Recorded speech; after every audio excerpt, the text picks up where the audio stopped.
ఈరోజు ఒక కొత్త రెసిపీ.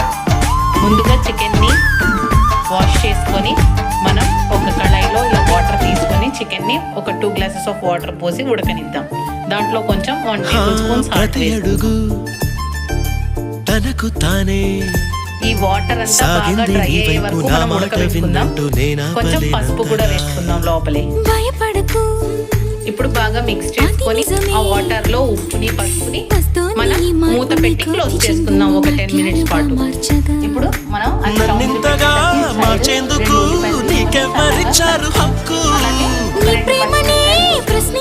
ఇప్పుడు ఒక కడాయి తీసుకొని దాంట్లో ఒక 2 టేబుల్ స్పూన్స్ ఆఫ్ ఆయిల్ తీసుకోండి.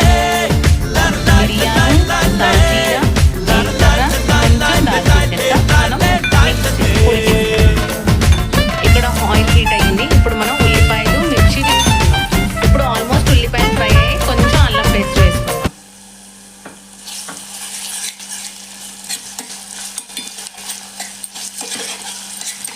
చూసారా, మనకి చికెన్ ఆల్మోస్ట్ మొత్తం వాటర్ అంతా డ్రై అయిపోయింది. ఇక్కడ ఇప్పుడు అల్లం వెల్లుల్లి పేస్ట్ పచ్చివాసన అంతా పోయింది. ఇప్పుడు మనం 2 టేబుల్ స్పూన్స్ కారం వేసుకుందాం.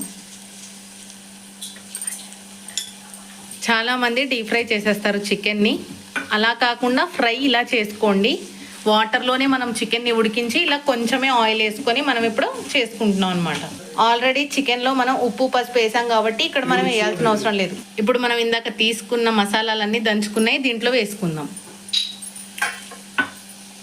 బాగా మిక్స్ చేసుకుందాం. ఇప్పుడు మనం ఈ మసాలా అంతా వేసుకున్నాం కదా, మనకి కలుపుకున్న వెంటనే మనం ఇప్పుడు చికెన్ వేసుకుందాం. ఆల్రెడీ పక్కన ఉడకబెట్టుకున్న చికెన్ని ఇప్పుడు బాగా మిక్స్ చేసుకుందాం. ఇప్పుడు మిక్స్ చేసుకున్న తర్వాత మనం ఒక 15 మినిట్స్ పాటు దాన్ని మూత పెట్టుకొని ఉంచుకుందాం.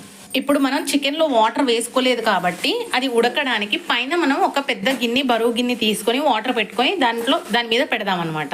అయితే మనకి చికెన్లో ఉన్న ఫ్లేవర్ అంతా, మసాలా ఫ్లేవర్ అంతా మనకు ఆ చికెన్కి బాగా పడుతుంది. మనకు అలా అయితే అడుగు కూడా అంటుకోదన్నమాట.